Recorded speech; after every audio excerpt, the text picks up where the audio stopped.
Wapendwa katika jina kuu la Yesu Kristo, na wasalimu jioni njema, na afikiri kwamba mko sawa na Mungu amewajalia katika afya na uzima. Kuna mambo mengi ambayo nataka kuzungumzia leo, hasa nilivyokuwa mtandaoni. Nimeona aibu ya hali ya juu kwa watumishi wa Mungu kama sisi. Nimeona wengi na nimeona machafuko mengi yanafanyika kwa jina la Mungu. Na hivi nitahitaji kuweza kuingia katika hali hii ya kuweza kuirekebisha. Na kabla niweze kufika hapo, naomba kwamba tuweze kupata ombi. Baba na Mungu wetu, tunashukuru kwa sababu ya uwezo wako, afya na uzima umetukirimia bure. Tunapotaka kuzungumza maneno haya, Bwana, utuongoze kupitia kwa Roho wako. Tuonee huruma, sisi sote ni wenye dhambi. Onea huruma hata wale ambao nitazungumza juu yao. Uendelee kuwasaidia ili kwamba wakufikie. Jidhihirishe katika maisha yao, maisha yetu sisi sote, ili kwamba tuweze kujua ni jinsi gani tutakavyo kuabudu katika roho na kweli. Jina lako litukuzwe, ni katika jina kuu la Yesu Kristo aliye Bwana na mwombezi wetu. Amen. Wapendwa, kuna mambo mawili ningependa kukuletea jioni hii njema. Na leo hii nitataka kuzungumzia mambo ambayo imetendeka kinyume cha mapenzi ya Mwenyezi Mungu. Na nikinyamaza hivi, naona nimejaribu kunyamaza sana, lakini nimeulizwa maswali, wengine wamenichokora kiasi cha kwamba sasa inanibidi niweze kuzungumzia kama mtumishi. Kama mnijui, naitwa mtumishi Rogers Nyakado. Kama leo ndio mara yako ya kwanza kuweza kuona video yangu, nimekuwa nikifundisha mambo mengi, na leo hii ninakuja katika hali hii ya kuweza kuwakemea watu ambao wanajiita watu wa Mungu na wanafanya vituko kila mahali na wanafanya machafuko kila mahali. Kwanza kabisa ningependa kuinua Biblia kwamba wakati huu leo, katika nyakati hizi ambazo tunaishi, Mungu ana njia yake ambayo anataka kuweza kuabudiwa. Sio kila mtu ambaye anamuita Bwana Bwana. Alisema hivyo katika kitabu cha Mathayo 7. Akasema sio yeyote anayeniita Bwana Bwana. Inamaanisha nini wapendwa? Kwamba mtu yawaye yote ambaye anazungumza leo hii ama anaingia katika ibada, sio lazima useme Bwana ama muite Yesu Kristo peke yake ndio ikubalike kwamba wewe ni mtumishi wa Mungu. Bali kile ambacho inahitajika kulingana na maneno ya Yesu katika kitabu cha Mathayo 7 ni matendo yako. Kwa hivyo nisikilize. Ninaona watu wengi katika mtandaoni leo hii wameenda wild na wanafanya vitu vingine vituko tupu na wanasema hao ni watu wa Mungu. Nataka kwanza nikwambie mitindo ya ibada hiyo iko katika maandiko. Na kwanza kabisa tuende katika kitabu cha Yohana. Mungu anataka kuabudiwa namna gani? Wajua Mungu wetu ni Mungu wa mpangilio ambaye hataki tu kelele na hataki vitu vingine. Mtindo fulani ambao wanadamu wanafanya, Mungu hayuko. Tunaweza dhani kwamba tunaabudu Mungu lakini Mungu hayuko, tunamtukuza shetani. Sikiza. Katika kitabu cha Yohana Injili aya ya 4 aya 24, Biblia inasema hivi: Mungu ni roho, nao wamwabuduo yeye imewapasa kumwabudu katika roho na kweli. Mungu ni roho, wanaotaka kumwabudu lazima wamwabudu katika roho na kweli. Na wapendwa, tunapokuja katika hali hii ya kumwabudu Mungu katika roho na kweli, lazima tujue ni jinsi gani tunavyomwabudu. Kama tutakuwa na uwezo wa kupambanua kati ya uongo na ukweli tunapokuja kumwabudu Mungu, itakuwa ni vigumu sana kuweza kumpata katika ibada zetu. Hebu wapendwa, turudi katika kitabu kingine ambacho maagizo ya Mwenyezi Mungu haya. Ukisoma kitabu cha Mambo ya Walawi, Mungu akiongea na watumishi wake Walawi ambao walitengwa kwa ajili ya kazi ya Mungu, anasema maneno haya: kisha mpate kupambanua kati ya yaliyo matakatifu na hayo yaliyo ya siku zote, na kati ya yaliyo najisi na hayo yaliyo safi. Kwa hivyo wakati watu wanakuja kumwabudu Mungu katika roho na kweli, lazima wawe na akili ya kuweza kupambanua kati ya yaliyo safi na yaliyo chafu, na kupambanua kati ya yaliyo utakatifu na yaliyo najisi. Lazima wanadamu wote wawe na uwezo wa kupambanua kati ya vitu hivi viwili. Na ukikuja kupambanua kati ya yaliyo safi na yaliyo chafu, ama yaliyo najisi na yaliyo safi, haimaanishi kwamba una hukumu. Najua kwamba baada ya video hii watu wengi watalalamika, watasema kwamba mimi na hukumu. Lakini siko katika hukumu, hapo sipo. Mimi niko hapa kuweza kukemea tabia mbaya ambayo nimeona miongoni mwa wanamuziki. Hasa leo hii kuna news moja imetrend sana ya mtu ambaye anajiita mtumishi eti Emba na Mbambo, ambaye anafanya vitu vingine ambavyo ni vituko, na tumechoka na mambo kama haya kama watumishi. Hatuwezi kubali jina la Mwenyezi Mungu litukanwe na lipelekwe katika level hii na tuwe tumenyamaza. Ukisoma katika kitabu cha Isaya 58 aya kwanza na ya pili, anasema piga kelele, paza sauti, uambie nyumba ya Israeli dhambi zake na makosa yao. Kwa hivyo hata mimi sitanyamaza. Ukienda kitabu cha Yeremia 50 aya kwanza inasema twika bendera, ubirini, msifiche. Hata mimi leo hii sijakuja kuficha. Nataka maneno yawe wazi na nitawaletea misingi ya Biblia. Na mitindo ya ibada ambazo tunaziona leo hii miongoni mwa wanamuziki. Unaona leo hii wanamuziki wengi, wengine wako na dreadlocks, wako na tattoos, wanafanya vituko. Sio Embarambamba peke yake.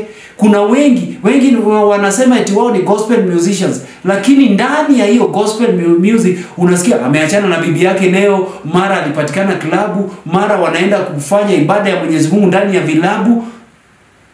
I know kwamba watu wanachukulia kwamba wanaoingia katika mambo kama ya ulevi ni watu ambao wamepotea, lakini afadhali wao kushinda sisi ambao tunajiita kwamba ni watumishi ama ni waimbaji wa Mwenyezi Mungu, na tunaenda kufanya katika vilabu hivyo tunaenda kufanya vituko zaidi ya wao. Nisikilize mpendwa. Ni mtindo gani ambao tunapaswa kuweza kuleta? Ni mambo gani ambayo tunastahili kuweza kujua kabla tuingie katika ibada? Hebu sikia venye Mungu anasema. Ama unadhani kwamba Mungu ni mtu wa Mungu wetu ni wa kuchanganya dunia na kanisani? Mungu hachanganyi. Kama wewe ni mtu wa kanisa, baki kanisani. Kama wewe ni mtu wa dunia, enda katika bar. Enda ufanye haya mambo yako yote, kwa sababu hatuwezi weka nuru na giza pamoja. Sikia katika Wakorintho wa kwanza 6:14. Hebu sikia venye Biblia inasema. Hiyo ni Wakorintho wa pili, samahani. Hebu sikia venye Biblia inasema. Tuache kuchezea Mungu jamani. Tuache kuchezea Mwenyezi Mungu. Ninajua kwamba baada ya video hii wengi wataongea vibaya. Na mimi sijali. Bora tu nimekuambia ukweli, kama wewe unasaidika usaidike. Sikia venye Biblia inasema. Msifungiwe nira pamoja na wasioamini kwa jinsi isivyo sawasawa. Kwa maana pana urafiki gani kati ya haki na uasi? Tena pana shirika gani kati ya nuru na giza? Haya mambo mawili hayapatani. Tena pana ulinganifu gani kati ya Kristo na Beliari? Beliari hapo ni shetani. Wakati mwanamuziki anajiita mwanamuziki wa Mungu na anajikuta katika vilabu za kufanywa vitu za dunia, inamaanisha kwamba anajaribu kuchanganya nuru na giza, anajaribu kuleta Kristo na Beliari pamoja. Hakuna siku Kristo atawahi kaa katika meza moja na shetani na wakakubaliana. Kwa hivyo hii ni kudanganywa, tunadanganywa. Kwa sababu gani? Watu wanajifanya na wanadhani kwamba hatuwezi kuwaelekeza. Sisi hapa kama watumishi tuko hapa kurekebisha jamii, ili kwamba watoto wetu na watu wetu ambao bado hawajui ukweli wasije wakadanganyika. Na wacha niwaambie watumishi wa Mungu, ni tahadhari kubwa sana kama wewe umekuwa mtumishi wa Mungu na unaenda kukwaza watoto wa Mungu mahali popote. Wale ambao bado ni wachanga katika imani, wanapoona video yenu vile mnavyofanya vituko katika vilabu, inakuwa tena ni chukizo mbele ya Mwenyezi Mungu. Hebu sikia ni nini Mungu anaweza kukufanyia. Bali ukisoma kitabu cha Mathayo 18 aya 6 inasema, bali atakaye mkosesha mmoja wapo wa wale wadogo hawa waniaminio, yamfaa afungiwe shingoni jiwe kubwa na la kusagia na kutoswa katika kilindi cha bahari.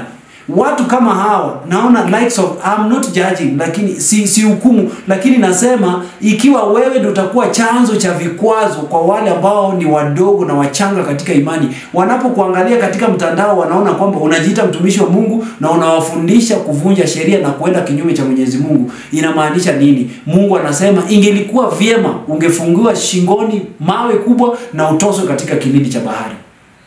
Ni tahadhari na waletea nyinyi kwamba wapendwa, mtindo hii ya ibada ambao tumeleta leo hii ya vijana kutafuta fedha na dhahabu na kutafuta likes za video za YouTube ili ndio wapate pesa, ni shetani anawatumia na hawajui. Hata mtumishi wa Mungu, nasema anajiita mtumishi wa Mungu, sijui. Hata huyu mtu anaitwa Ibanambamba, Mungu anamhitaji. Na akiendelea na mtindo yake hii ya kugaagaa matopeni, kufanya nini, kuruka ng'ombe, sijui kuruka kwa choo, sijui kuruka kubeba nyanya, tunahitaji heshima na maadili katika hali ya kumwabudu Mwenyezi Mungu. Mungu anahitaji hivyo, sio sisi. Hata sisi tunastahili heshima.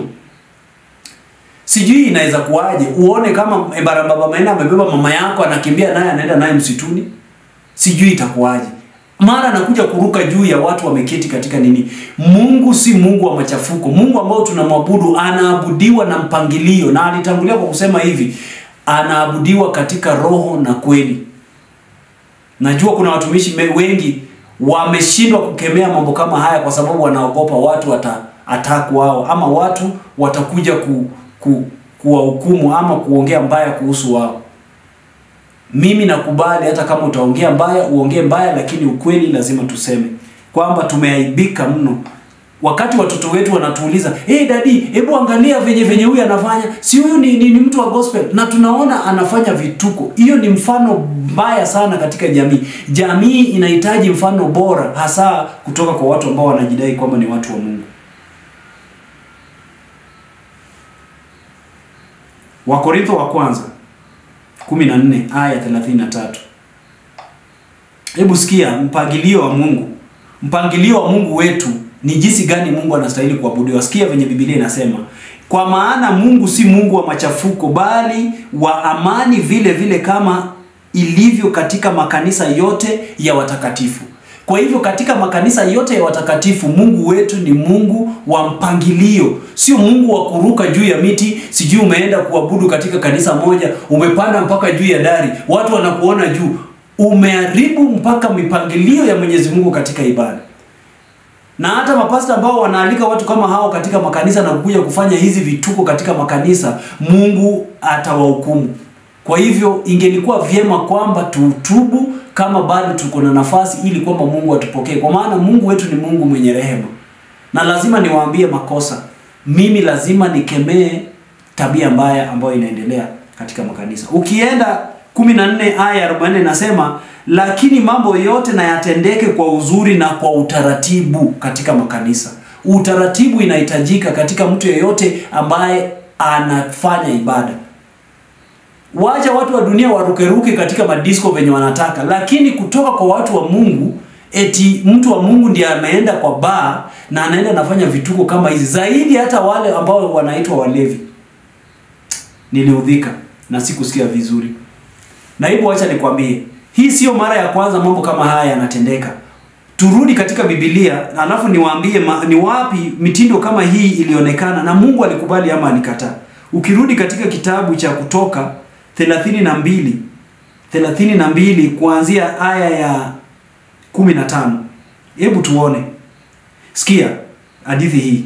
"Basi Musa akageuka akashuka katika mlima na zile mbao mbili za mawe mikononi mwake. Mbao zilizoandikwa pande zote mbili, upande huu na upande huu ziliandikwa. Na zile mbao zilikuwa kazi ya Mungu, nayo maandiko yalikuwa maandiko ya Mungu yaliyochorwa katika zile mbao." Musa akiacha Waisraeli akienda katika mlima wa Sinai akienda kuongea na Mungu, ndio Mungu ampatie maagizo yake na sheria zake. Tunaona alivyokuwa akirudi akiteremka akapata mitindo ya ibada hii imeanzishwa na ndugu yake Aruni katika hema. Na unajua walikuwa na Yoshua. Na Yoshua alivyosikia ile mambo ilikuwa inatendeka katika hema ya Waisraeli, akasema maneno hivi. Na Yoshua aliposikia kelele za watu walipokuwa wakipiga kelele, akamwambia Musa, "Kuna kelele ya vita maragoni." Kumaanisha nini? Kelele ambazo zilikuwa zinatoka miongoni mwa watu wa Mungu haikuwa ni kelele ya kawaida, haikuwa ni tabia ya kawaida ambayo Musa amezoea. Walivyorudi na mtumishi wa Mungu Yoshua, wakaona ni kama hii ni vita. Haiwezi kuwa hii ni ibada ya Mwenyezi Mungu, kwa sababu walielewa kwamba ibada ya Mwenyezi Mungu ina mpangilio. Na watu walikuwa wanacheza, Waisraeli wakiabudu miungu, wengine wakitoa manguo, vile Barnaba anavyofanya, vile anavyobingirika, anavyoingia katika matope, anaonyesha uchi wake, anafanya vitu vingine ambavyo havieleweki. Hii ndio tabia ambayo ilifanya Musa akachukua mbao mbili na akatwanga chini na ikavunjika vipande vipande. Na ikafanya tabia hiyo ilifanya ya wanadamu, ilifanya Musa hakuona, hakukanyaga Kanaani, kwa sababu alivunja mbao mbili za sheria ya Mwenyezi Mungu. Hebu sikia, ni aya kutoka 32 aya 25. Hebu sikia venye Biblia inasema. Basi Musa alipoona ya kuwa watu hawa wameasi, maana Haruni ameacha waasi ili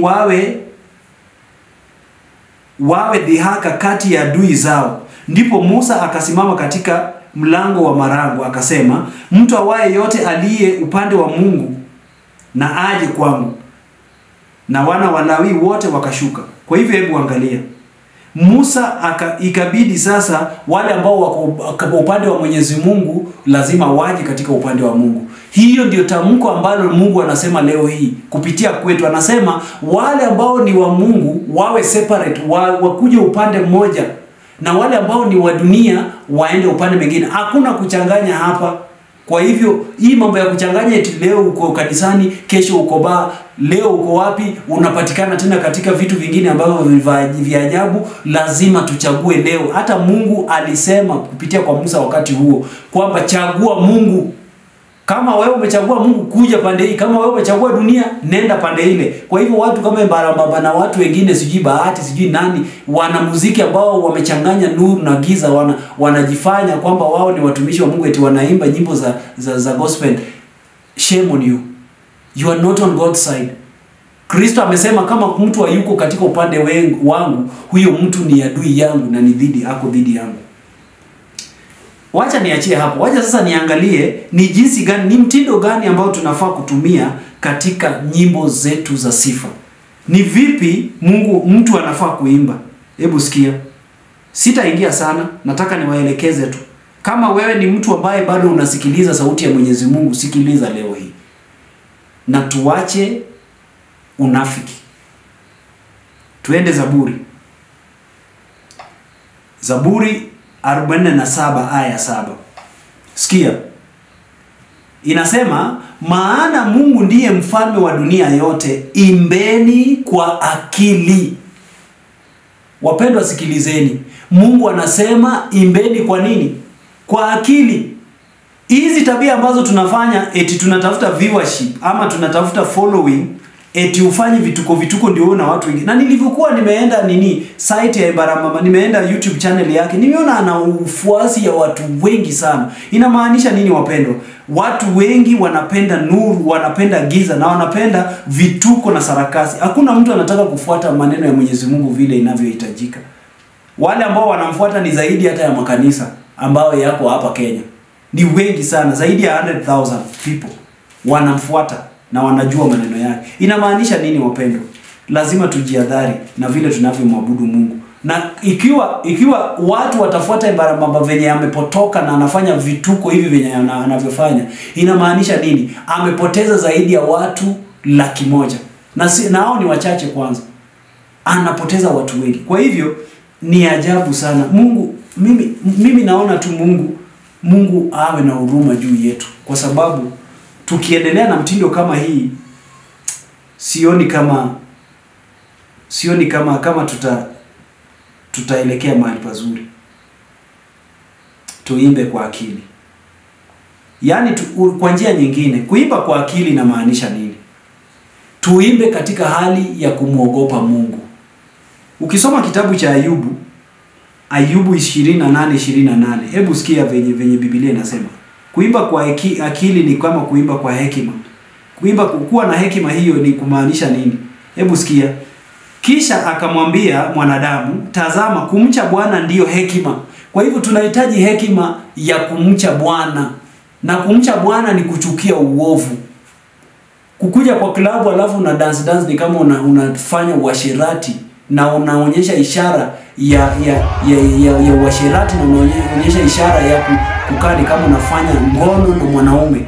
Hiyo ni kama unatumika na shetani bila kujua kupromote mambo kama lesbianism.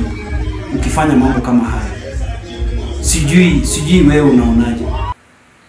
Kisha akamwambia mwanadamu, tazama, kumcha Bwana ndiyo hekima na kujitenga na uovu ndiyo ufahamu. Kwa hivyo tuwe na ufahamu na hekima tunapokuja kuabudu Mwenyezi Mungu. Mfano nyingine ambao pia tunaona, mfano wa jinsi tutakavyojua kupambanua kati ya nuru na giza, uasi na mambo ya Mungu na mambo ya shetani. Lazima tujue kuseparate, lazima tujue kupambanua na kugawanya na kutofautisha kati ya mambo haya mawili, ndiyo tuweze kumridhisha Mungu katika ibada zetu. Mungu anaweza kuwa anakubali mtu ambaye anaabudu pasipo kujua, lakini mtu ambaye anajua ukweli na bado anaenda kinyume, hiyo itakuwa ni vigumu sana. Lakini nataka nikwambie kwamba Mungu wetu ni Mungu wa rehema, hata tu kubali. Mtindo wa ibada hii tena ikaonekana katika kitabu cha Wafalme 18. Wafalme 18. Ukianza na 21, Elia akiwa katika mlima wa Karmeli na wale watumishi wa Ashera na Baali 850 katika ule mlima, alisema maneno haya. Naye Elia akawakaribia watu wote akanena, mtasitasita kati ya mawazo mawili hata lini? Bwana akiwa ndiye Mungu, mfuateni, bali ikiwa Baali ni mungu, haya mfuateni yeye. Sikia, hata Baali Elia pia akasema matamko kama yale ambayo Musa alisema kwamba kama uko upande wa Mungu njoo huku, kama uko dhidi ya Mungu nenda pande ile. Hapa pia Elia akarudia mambo yale akasema kwamba akaambia watu wa Baali kwamba kama Baali ndio mnaona ndiye Mungu, nendeni pale mkamwabudu, na kama Mungu wetu ambaye ni wa Israeli, Mungu wa kweli ndiye Mungu, basi njooni, kujeni muabuduni. Kwa hivyo tunaona walivyochagua watu hawa, wengi hao hawakusikia, wakaendelea kufanya nini? Wakaendelea kuabudu Baali. Hebu ona venye kelele na mambo ya ibada ambayo haina taratibu. Sikia, wakamtua yule ng'ombe. Hiyo ni aya 26. Walivyoenda kufanya kafara ndio wajue Mungu wa kweli ni nani. Wakatua yule ng'ombe waliepewa, wakamtengeneza, wakaliita jina la Baali tangu asubuhi hata adhuhuri, wakisema Baali utusikie. Lakini hapakuwa na sauti wala aliyejibu. Nao wakarukaruka juu ya madhabahu walioifanya. Wakarukaruka juu ya vitu. Kwa hivyo ibada hii ya Embarambamba inafanana na ile mtindo ya ibada ambayo ilikuwa ni ya kuabudu Baali. Tujihadhari sana wapendwa. Najua kwamba labda huenda pengine Embarambamba anafanya hizi vituko zote kwa sababu labda hajaelewa Mungu anastahili kuabudiwa namna gani. Ndio maana tunatoa video kama hizi kumuelimisha na aweze kusikia sauti ya Mungu anaponena. La sivyo itakuwa ni huzuni na ni kilio. Leo hii nataka kualika watumishi wote ama waimbaji wote ambao wamekuwa wakifanya jina ya Mwenyezi Mungu inatusiwa kwa sababu ya matendo yao maovu. Kwa sababu Yesu anasema hivi, ukiungama dhambi zako, mimi ni mwaminifu na wa haki, nikusamehe dhambi zako na nikutakase na nikusafishe na udhalimu yote. Hiyo ni kitabu cha waraka wa kwanza wa Yohana 1:9. Inasema tukiziungama dhambi zetu, yeye ni mwaminifu na wa haki hata atatuondolea dhambi zetu na kutusafisha na udhalimu wote. Kwa hivyo wapendwa, ikiwa umejikuta kupitia kwa mafundisho haya kwamba umeenda kinyume na hujafanya mambo mengine katika ibada yeyote ile, waachana na hata Embarambamba. Labda wewe uko katika kanisa yako na hujafanya ibada ya kweli ambayo ni ya roho na kweli, ya ibada ambayo inaenda katika mtiririko wa ibada ambao Mungu ametoa katika maandiko. Wewe ni wakati wa kumtafuta Mungu tena. Usifanye moyo wako kuwa mgumu. Rudi kwa Mungu na Mungu atakusamehe. Hebu Mungu atusaidie, na namuombea sana mtumishi wa huyu ndugu anaitwa Embarambamba. Sijui kama ni mtumishi ama si mtumishi. Mimi sina njia ya kujua hiyo, lakini namwambia kwamba bado ni mtoto wa Mwenyezi Mungu. Mungu anampenda. Namuombea sana Mungu ambadilishe roho yake na atafute jinsi atakavyomwabudu Mungu katika njia ya ukweli. pasipo kufuata viewership na kufuata sijui video zake zina trend ama watu wanamfuata wengi, pasipo kufuata hiyo, kwa sababu hiyo ni ubatili, hiyo inabaki hapa duniani. Hata ukipata nini, hata YouTube wakulipe pesa ngapi na bado tabia yako ni mbovu, Mungu hataheshimu hata ibada yako. Kwa hivyo ili Mungu aheshimu ibada yake, atubu na arudi katika Mwenyezi Mungu na afanye ibada ya kweli na afanye decent muziki ambao Mungu aliweka ili zimpatie sifa, sio katika maeneo kama haya. Waisraeli wakaimba wimbo moja kwamba wakaimba nyimbo za sifa katika nchi ya ugenini. Hiyo ni kama unaenda kuimba nyimbo za Mungu katika maeneo ambayo hayakubaliki. Mungu atusaidie na tubariki katika jina la Yesu. Kama uko na comment na hizo matusi zenu unataka kunitusi, just bring them here. God is the witness. God will deal with them. If you have a comment and you feel that I have spoken your mind, na umeona kwamba nimenena maneno ya kweli, unaweza weka thumbs up hapo chini ama usubscribe, ili kwamba tutakapoweka mengine ambao tunafanya marekebisho na tunaleta ujumbe wa kweli wa Mwenyezi Mungu iweze kukufikia. Mungu atubariki katika jina la Yesu.